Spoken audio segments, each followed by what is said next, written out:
La charla que viene a continuación es Prevenir y visibilizar las violencias, abordaje integral de protección de la niñez y las mujeres, a cargo de la doctora Marisa Spagnolo. Ella es abogada, mediadora, especialista en Derecho Procesal, diplomada en Derechos Humanos y profesora universitaria en Ciencias Jurídicas. Actualmente cursando la diplomatura en Neurociencias y Derecho de la Federación Argentina de la Magistratura.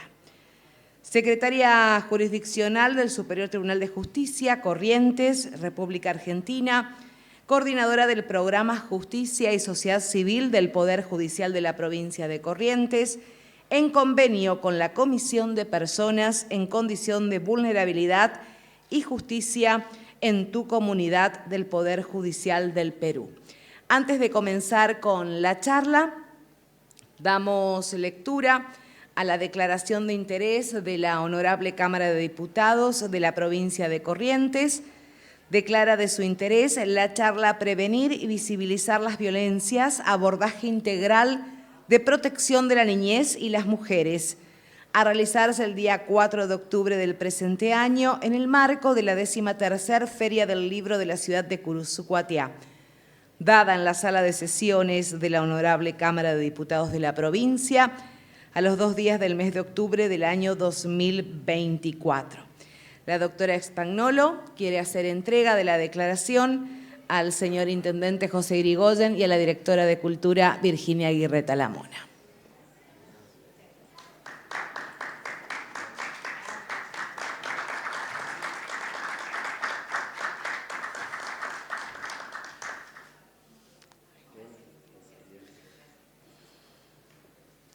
Bueno, doctora, es todo suyo. Muchísimas gracias. Muchas gracias. Hola a todos. Es un gusto para mí estar en la sucursal del cielo, porque qué linda es el cielo en esta ciudad. Gracias, señor Intendente Municipal, gracias, señora Directora de Cultura. Ha sido para mí un gusto estar en la primera oportunidad que la licenciada Aguirre Talamona me invitó a venir. Y ese mismo día me dijo, desde este momento la convoco para venir el año que viene. Y yo le dije sí, así que estoy acá, así que ha sido siempre su gentileza y su amabilidad lo que hizo que vuelva a esta ciudad. ¿De qué vamos a hablar esta tarde? Bueno, vamos a hablar fundamentalmente de derechos humanos. Cuando nosotros hablamos de violencias, cuando nosotros hablamos de discriminaciones, cuando nosotros hablamos de protección de la niñez y protección de la mujer, no estamos hablando de otra cosa que no sean derechos humanos.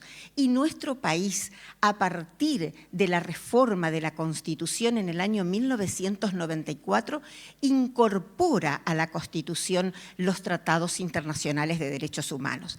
Esto parece como repetido. Sí, todos ya sabemos, sí, no, pero no es tan sencilla su aplicación. Las normas están, pero cuesta mucho incorporar para que llegue a las personas. Por eso lo importante es que en cada ciudad, en cada localidad, en cada pueblo, por más alejado que sea, hay que hablar de estas perspectivas, niñez, adolescencia, niños, niñas y adolescentes. Ya no se habla más de menores, ese es un término antiguo. Se habla de niños, niñas y adolescentes. ¿De qué leyes? De la 26061. Cuando hablamos de perspectiva de género, ¿de qué hablamos? De los derechos de las mujeres. La Ley de Protección Integral a la Mujer, no importan los números, lo que interesa es que sepamos y nos capacitemos. ¿Esto es porque uno quiere, porque es una moda? No, es una obligación para el país. Capacitarse y estar formado en todos los ámbitos en que las personas llevan a cabo sus actividades. El docente, el funcionario público, el médico del hospital, la policía, todo el mundo tiene que estar formado en género y en violencias. ¿Quién lo dice? CEDAW, que es la Convención sobre la Eliminación de todas las formas de discriminación contra la mujer. Esa es la convención que está incorporada. por el 75, inciso 22 de nuestra Constitución, y que antes de 1994 no había derechos humanos. Sí que había, siempre lo hubo, porque nuestros padres fundadores no solo que eran muy inteligentes, sino que sabían de qué hablaba el mundo, sino que nuestro país tiene una tradición. Nosotros venimos de la tradición romanista del Virreinato del Río de la Plata, que venía con todas las leyes de España, las leyes de Indias, y sin embargo copiamos la Constitución de los Estados Unidos. Fíjense, y uno dice, ¿cómo se ensambla esto? Que venimos de una tradición romanista española y nuestros padres fundadores copian la Constitución de los Estados Unidos, que viene de otra historia, que viene del derecho anglosajón, que viene del common law. ¿Cómo se explica para nuestro país? No, es muy interesante para nuestro país que pase eso, porque nuestro país siempre fue a la vanguardia de los derechos. Y lo primero que hacen los relatores de la Corte Suprema cuando abren sus computadoras, miran la doctrina de la Corte Suprema de los Estados Unidos. Y no hay que tener miedo, porque ellos allá miran la jurisprudencia de la Corte Suprema de la Argentina. Porque nuestro país tiene eso de la riqueza de los derechos. El legislador argentino es un legislador que siempre estuvo a la vanguardia de los derechos en el mundo, como fueron nuestros padres fundadores. Por eso nosotros tenemos convenciones internacionales que hacen que nosotros podamos llegar a las personas a través de las leyes. Miren, las leyes no son en abstracto, las leyes son para las personas. El derecho es para la vida, es para lo que nos pasa. El derecho no es la ley así en abstracto, no, eso no tiene sentido. El derecho es para la vida, para lo que nos sucede a las personas. Y todavía estamos investigando si sentencia no viene de sentir. No sabemos bien. Algunos dicen que sentencia viene de sentir. ¿Y por qué no? Si justamente cuando te sale la sentencia te puede cambiar la vida. Entonces, por eso es importante la aplicación de la ley. Las leyes no se aplican por partes, se aplican en forma integral. Las leyes no se aplican por compartimentos estancos. La Argentina tiene muchas leyes, no le hacen falta leyes a la Argentina. Tenemos muchísimas leyes. Lo que sucede es que tenemos un déficit en la aplicación, no sabemos cómo integrar eso y llegar a la persona. Bueno, en eso estamos trabajando. Por eso felicito a las autoridades de esta localidad que quieran hablar de género, de derechos de las mujeres, de derechos de la niñez.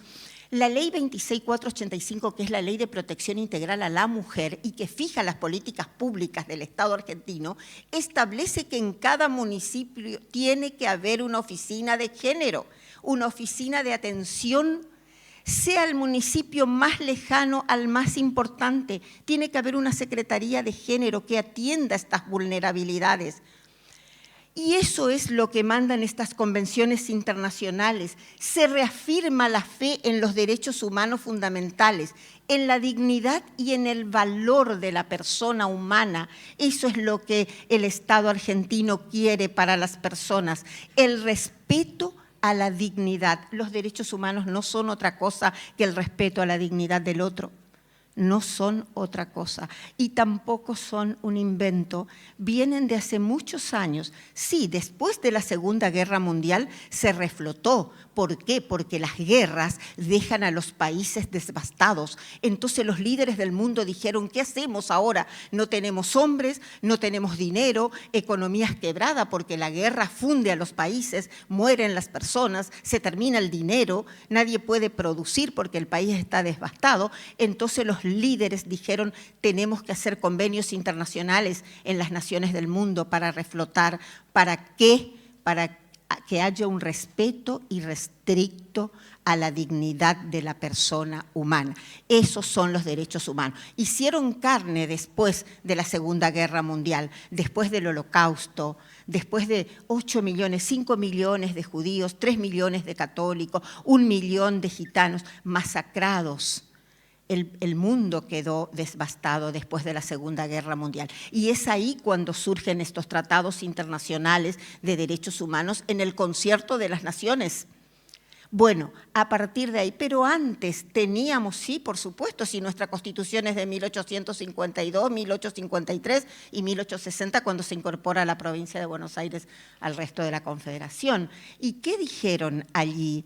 Y que esto ya venía, porque viene desde la doctrina. Nuestra Constitución es de una doctrina, viene de una concepción liberal y cristiana, de los principios del liberalismo, el derecho a la propiedad privada, el derecho irrestricto. Bueno, ¿y eso qué tiene que ver con estas convenciones? Porque los estados se pusieron de acuerdo para reafirmar la fe, dice, en los derechos humanos, en la dignidad y en el valor de la persona humana y en la igualdad de derechos de hombres y mujeres. Y ahora vamos a hacer un pequeño análisis histórico. ¿Ustedes piensan que mujeres como Juana Zurduy, Macacha Güemes, Alicia Moró de Justo, eran mujeres que iban a estar solamente en la cocina? ¿Ustedes piensan que esas mujeres estaban...? Porque el famoso anda a lavar los platos es cultural. Es cultural el famoso anda a lavar los platos. ¿Ustedes piensan que Alicia Moró de Justo estaba solo para lavar los platos? No, ¿verdad? Eran mujeres súper inteligentes que sabían hacer proyectos políticos. Juana Zurduy. Bueno, miles de mujeres. Mariquita Sánchez de Thompson, en la casa de ellas se hacían las reuniones políticas. Y ellas dirigían, lo que pasa que no podían aparecer porque estaba mal visto que la mujer tuviera una relevancia social. Era un momento cultural donde la mujer solamente tenía que estar en la casa, no podía hacer otra cosa. Entonces, esto es evolución, el derecho evoluciona y el derecho no va tan rápido como los cambios sociales. Los cambios sociales van en avión, vienen en avión, y el derecho va un poco en tren. Pero está bien que sea así, está bueno que sea así. ¿Por qué? Porque el legislador primero tiene que ver lo que el pueblo quiere, lo que es bueno para el pueblo antes de plasmar en la ley. Entonces primero tiene que analizar lo que le sucede a una sociedad para después hacerlo ley. ¿Vieron cómo es? Es el juego entre los tres poderes. ¿Para qué? Para legislar para la gente, para legislar para las personas. ¿Para qué? ¿Para qué le damos el poder? Para vivir mejor. Para eso le damos el poder. Y esto no es un dato menor. Esto no es un dato menor, porque antes de la Revolución Francesa el concepto de poder era diferente. Antes de la Revolución Francesa el poder de Dios le venía al monarca y el monarca distribuía entre sus súbditos. A vos te doy un poquito, a vos te doy más. El rey distribuía. Después de la Revolución Francesa, el pueblo dijo, no señor, no funciona así. El poder de Dios le viene al pueblo y el pueblo por medio del voto le da el poder a sus representantes. Entonces, este hace la ley, el otro reglamenta y el otro la hace cumplir. El legislativo hace la ley, el ejecutivo reglamenta y el poder judicial la hace cumplir. Esto es interesante, no es para hacer estudiar la teoría del poder, sino es simplemente para recordar cómo funciona un Estado de Derecho. Cualquier Estado de Derecho no. Cualquier Estado de Derecho no. La Argentina es un Estado de Derecho constitucional y convencional, por estas convenciones que están incorporadas. Entonces, esto es muy interesante que podamos comprender este mecanismo. Bueno, los Estados parte se pusieron de acuerdo, vuelve a decir lo mismo, garantizar hombres y mujeres la igualdad en el goce de todos los derechos económicos, sociales, culturales, civiles y políticos. Y a los efectos de esta convención, ¿qué se entiende por discriminación contra la mujer? Fíjense, a veces las definiciones son odiosas, pero sirven para enmarcar un instituto jurídico. Y dice, discriminación contra la mujer es toda distinción, exclusión o restricción basada en el sexo que tenga por objeto o por resultado menoscabar o anular el reconocimiento, el goce o el ejercicio por la mujer independientemente de su estado civil, sobre la base de la igualdad del hombre y la mujer de los derechos humanos. ¿Qué significa discriminar a alguien? Denotar toda distinción, exclusión o restricción. Hay un caso muy famoso que se llama Mirta Cisnero. Mirta Cisnero era una chica, una señora joven que quería ser chofer de colectivo. Ustedes lo googlean y sale. De Salta era Mirta Cisnero, y Mirta Cisnero quería ser chofer de colectivo. Se fue y hizo el curso para manejar camiones y colectivos, pero nunca le tomaban el examen. Entonces Mirta Cisnero hace un amparo en Salta, pierde en primera instancia, recurre, va a la Cámara, pierde otra vez en la Cámara, va al Superior Tribunal de Salta y vuelve a perder, pero Mirta no se amilana y va a la Corte Suprema, y la Corte Suprema le dice: usted tiene la razón, a usted le tienen que tomar el examen porque usted tiene el derecho, porque ella tenía todos los condicionamientos, hizo el curso, tenía el carnet para grandes camiones, simplemente que por el hecho de ser mujer no le tomaban el examen. Entonces, fíjense, dice discriminación, distinción, exclusión o restricción. Entonces, eso hay que tener muchísimo cuidado, porque en todos los órdenes las mujeres hemos sido discriminadas y muchas veces sin darnos cuenta. Miren, hasta los chistes a veces son discriminatorios. Hasta los chistes, y no es porque uno esté sensible, sino porque denotan esta discriminación hacia la mujer. No se trata a la persona con sobrenombres, no se dice la gorda, la alta, la morocha, la rubia, el señor y la señora. Los tratamientos de cortesía más importantes en nuestro país es el de señor y de señora. Ese es el tratamiento de cortesía más importante. Porque gracias a Dios de la Asamblea del año 13 acá no hay alteza, no hay duques, no hay princesa, no hay tratamientos de nobleza. El tratamiento de cortesía es señor y señora. Ese es el tratamiento de cortesía más importante en nuestro país. Entonces, fíjense cómo hay que tener mucho cuidado, no anular el reconocimiento a la dignidad de la mujer. ¿Tiene la mujer que ganar lo mismo que el hombre? Sí, igual remuneración por igual tarea. Igual remuneración por igual tarea. Estaba viendo hace poco las estadísticas que sacó la Unión Industrial Argentina. La Unión Industrial Argentina, donde están los principales empresarios del país, cuando llega una mujer empresaria que era directiva de la UIA, en la UIA no había baños para mujeres. Cuando la señora pidió para ir al toilet, no, le dicen, acá solo hay baños de varones. Estamos hablando de la Unión Industrial Argentina, la más alta asociación de empresarios del país, porque nunca había llegado una mujer al cargo de directiva de la UIA. Bueno, entonces es muy importante que tengamos en cuenta que con las mujeres todo, bueno, vamos a seguir esto. ¿A qué se comprometen los estados? A consagrar en sus legislaciones, si aún no lo han hecho, en sus constituciones y en cualquier otra legislación apropiada. En cualquier otra legislación, además de la Constitución, un decreto, una resolución, en el ámbito donde esté la directora de la escuela, cuando hace una resolución, el médico del hospital, cuando hace una resolución, tiene que pensar en que hay que consagrar igualdad entre hombres y mujeres en esa resolución. Hay que pensar cómo sería. Adoptar las medidas, vamos a ir un poquito más rápido. Y luego, eso es CEDAW, fundamentalmente eso es CEDAW, la Convención Internacional sobre la no discriminación a la mujer, eliminar la discriminación a la mujer.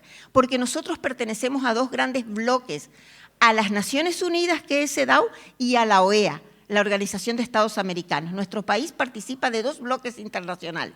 Dentro de la OEA tenemos Belém do Pará, que es la convención que lleva el nombre de esa ciudad del Brasil, porque allí se firmó.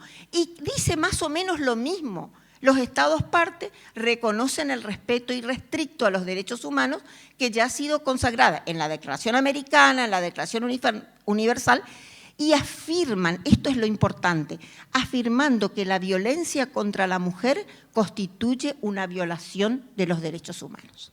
La violencia hacia la mujer es una violación de los derechos humanos. Y si nuestro país viola un derecho humano, le hacemos entrar al país en responsabilidad institucional automáticamente. Y la responsabilidad institucional se paga con dinero. Se paga con dinero. Entonces, esto es muy importante que se comprenda. Y luego tenemos las 100 reglas de Brasilia. Las 100 reglas de Brasilia no son un convenio internacional, son, como su nombre lo dice, 100 reglas, donde los estados, a través de sus autoridades, dijeron, bueno, pero todo esto, ¿cómo aplicamos? Bueno, tenemos que ponernos de acuerdo en articular un trabajo entre el Poder Judicial y los demás poderes del Estado. ¿Para qué? Para que haya un mayor involucramiento en la administración de justicia en todos los territorios y en las localidades en cuanto a la protección de las personas vulnerables. Entonces, los países, los líderes de los países se pusieron de acuerdo para ayudar al vulnerable. Y esto no solamente es dentro del Poder Judicial, es para todos los ámbitos. Las 100 reglas de Brasilia ya están extendidas. Por ejemplo, para entrar a una municipalidad tiene que haber rampa, porque cualquier persona que está en silla de ruedas tiene que poder entrar a su municipalidad, de su pueblo, de su ciudad.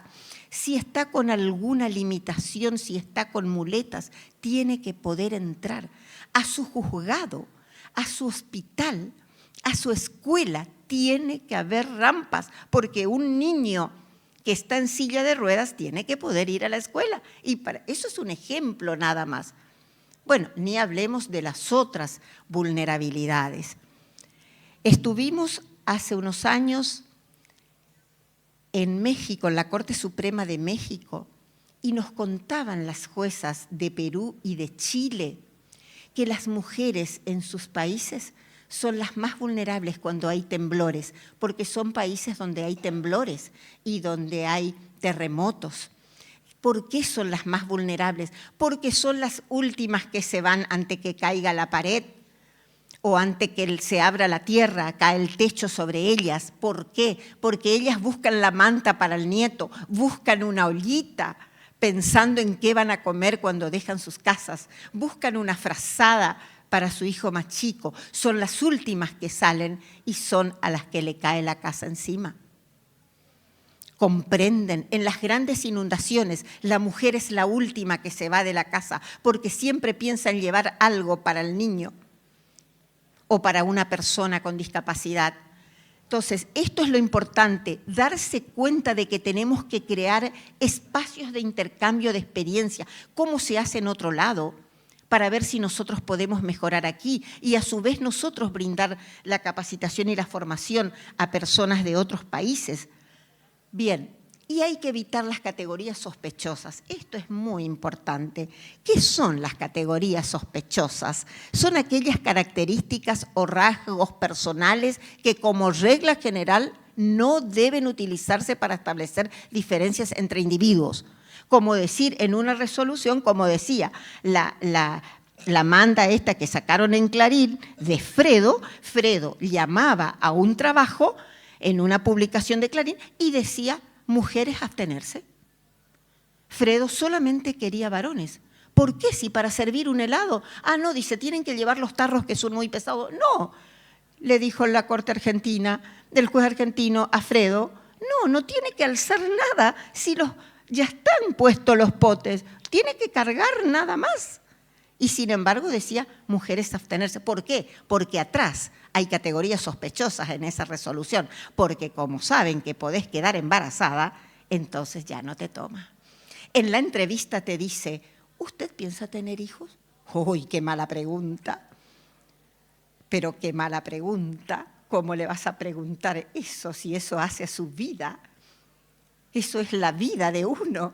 ¿Cómo le vas a preguntar para tomarle en un trabajo si usted piensa tener hijos? ¿Comprenden de qué estamos hablando? Ese es un atentado a los derechos humanos, a la dignidad de la persona.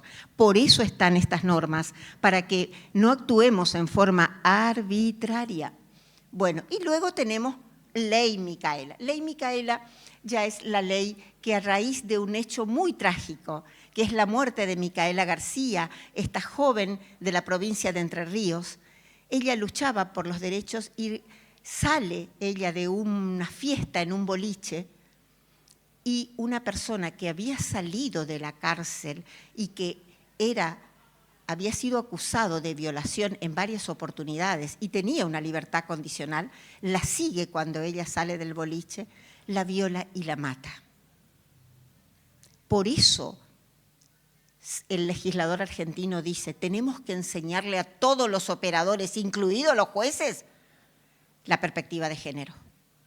Hay que mirar antes de dar la libertad a una persona que viene con esos condicionamientos, porque estaba preso por violación, volvió a violar cuando le dieron la libertad condicional, porque ese juez no estaba preparado en lo que significa la perspectiva de género. Por eso es que el legislador argentino dijo, todo el mundo tiene que estudiar género, te guste o no te guste, y no es por una moda, es porque lo impone la ley argentina. Y esto es un avance para nuestro país. Todos los otros países establecieron leyes similares porque nos copian. Bueno, muy bien, las máximas autoridades, desde las máximas autoridades, con todas las áreas, tienen que estudiar género. Y después tenemos la Constitución de Corrientes.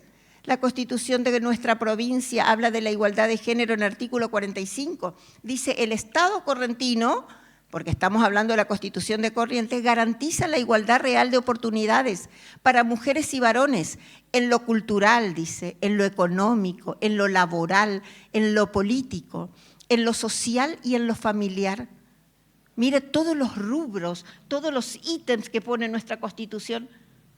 Todos deberíamos leer todos los días el 45 de la Constitución de Corrientes, pero no leemos, ¿verdad? No leemos, dice acá el doctor José, porque realmente no es común que nos enseñen a leer nuestras normas. Nuestras normas tenemos que leer porque eso es lo que hace que la sociedad esté empoderada. Saber sus derechos para hacerlos valer. Y fíjense lo que dice, incorpora la perspectiva de género en el diseño y ejecución de las políticas públicas y estimula la modificación de los patrones socioculturales. Estos patrones socioculturales que nos vienen ancestralmente. Vos no podés, vos no entendés, vos no hables de ese tema que vos no entendés.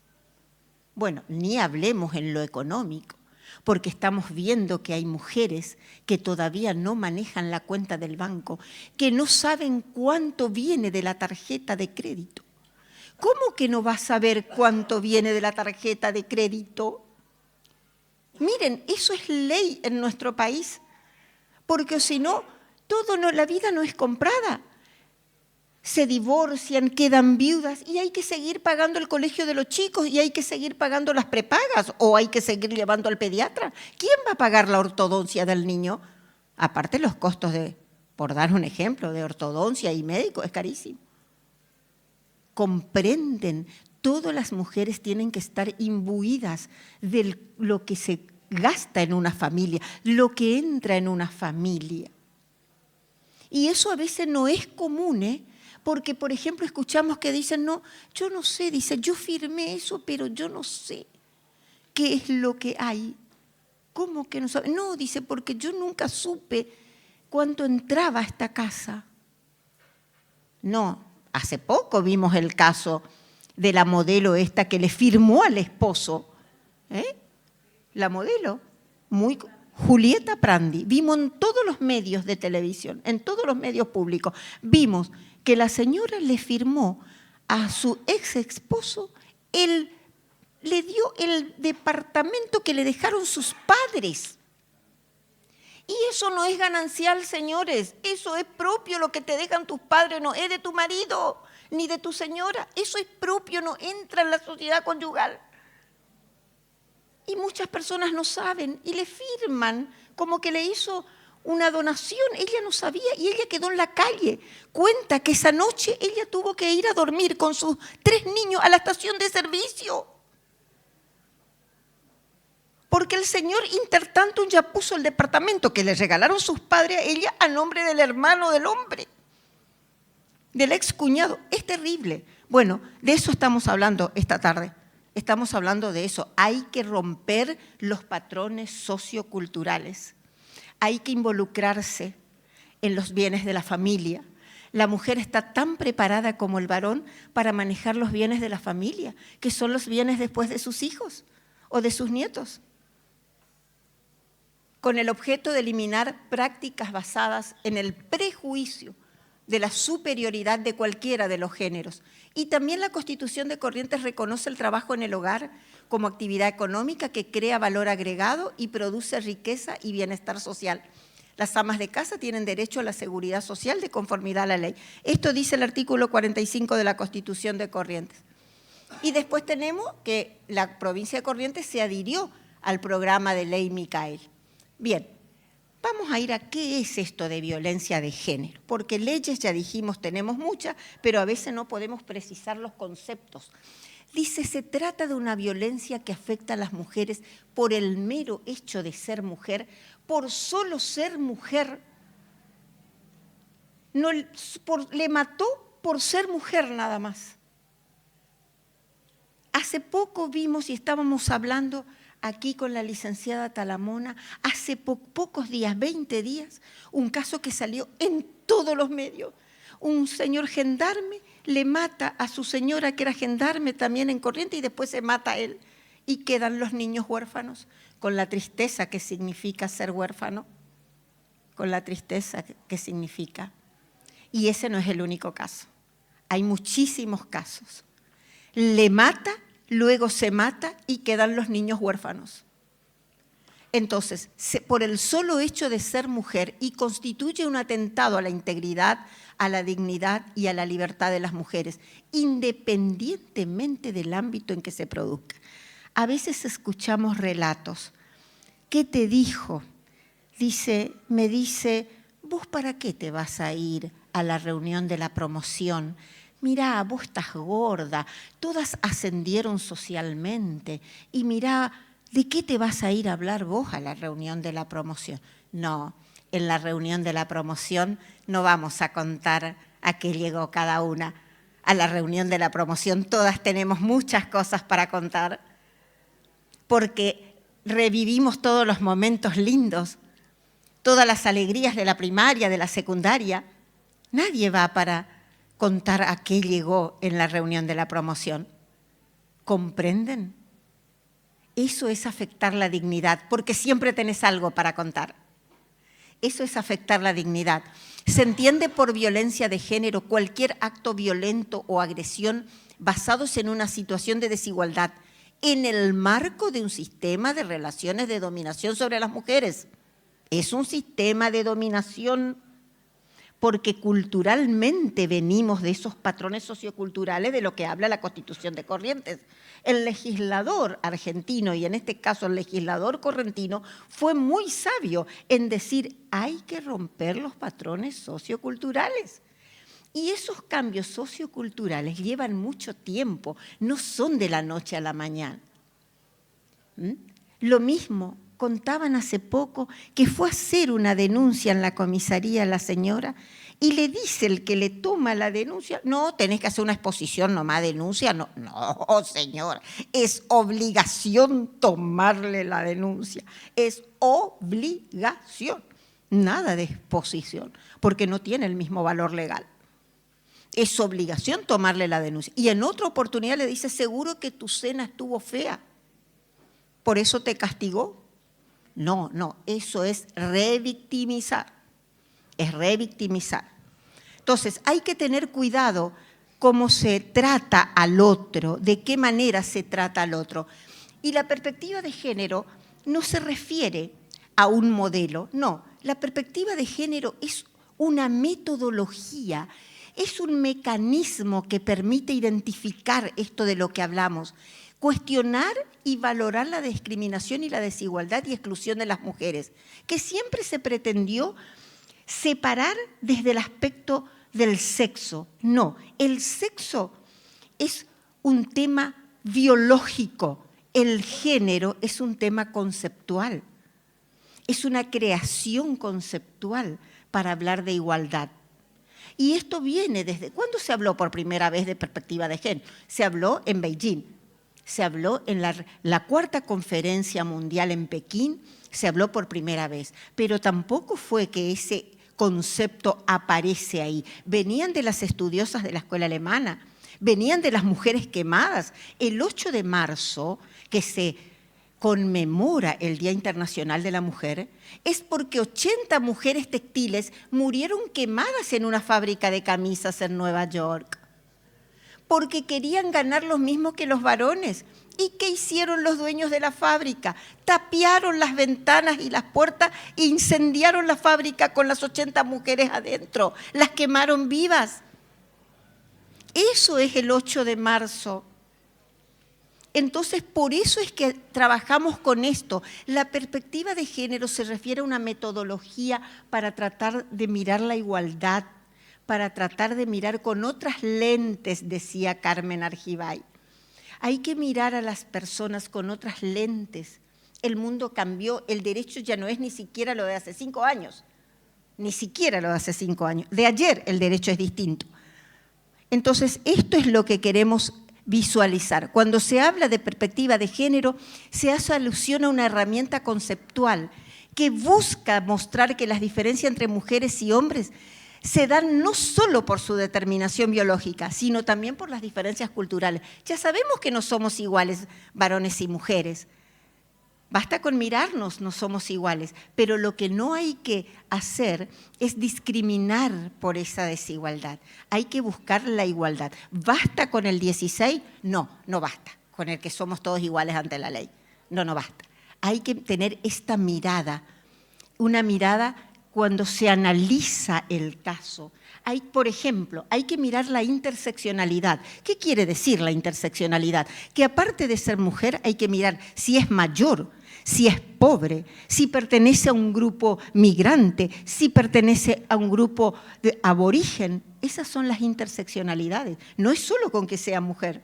Mujer, pobre, si es de raza negra, si es migrante, si no puede comprender el idioma. Todo eso se llama interseccionalidad, porque hay que ver cada uno de los aspectos que hacen a la vulnerabilidad de esa persona.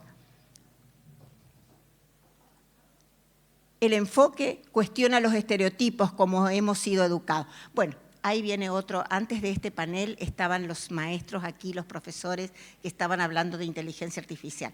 Yo creo mucho en los docentes, porque los docentes son los que nos enseñan a cambiar el mundo. Y a su vez los docentes, un maestro es el primero que ve cuando hay un niño en situación de vulnerabilidad. Un niño que viene violentado, el maestro es el primero que advierte. No puede mirar al costado. Hace pocos días vimos una niña que con 40 grados venía con manga larga, porque no querés que te vean con el brazo todo golpeado. No tenés vergüenza de ir a la comisaría a denunciar que te castigó, tenés vergüenza porque vivimos en una sociedad patriarcal, que te miran mal y que te tratan mal. No es como dice Mirta, como te ven, te tratan. Entonces tenés vergüenza porque no es lindo ir a decir que te castigó.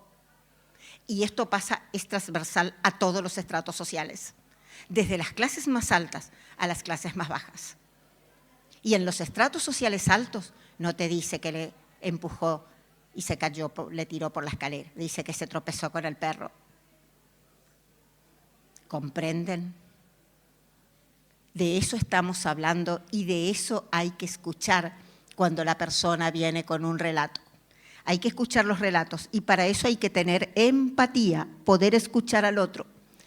El estereotipo, vamos a ir un poquito más rápido, el estereotipo de género es un prejuicio generalizado acerca de atributos o características que una persona posee o debería poseer. Ya es la hora, sí, gracias. Un estereotipo de género es nocivo cuando limita la capacidad de los hombres y de las mujeres. Ahí se convierte en nocivo el estereotipo para desarrollar sus facultades personales. Antes las mujeres no podíamos entrar a la universidad, estaba prohibido. Las mujeres no podían estar al frente de una cátedra porque solamente estaba destinado a los hombres. porque estaba mal visto que una mujer pueda estar frente a una cátedra. Era solo reservado para hombres.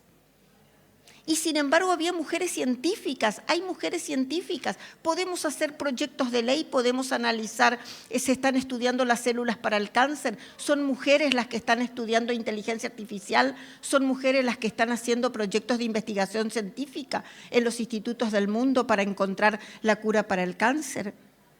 En Alemania son la mayoría mujeres las que están estudiando las células para ver si encuentran la cura para el cáncer. Es decir, podemos hacer absolutamente todo igual. Entonces, y tomar decisiones acerca de sus vidas y sus proyectos vitales. Acá yo quiero quedarme porque allá hay jóvenes. Y me encanta porque creo en ustedes, porque ustedes van a ser nuestros líderes. Ustedes van a ser gobernadoras de la provincia, senadoras, presidenta de la nación. Imagínense que ustedes van a ser quienes van a dirigirnos a nosotros. Entonces es importante que haya respeto a la toma de decisión de ustedes acerca de sus vidas y sus proyectos de vida. Tenemos que respetar el proyecto de vida del otro, porque eso es el respeto a la dignidad. Ha sido un gusto para mí estar esta tarde con ustedes. Muchas gracias.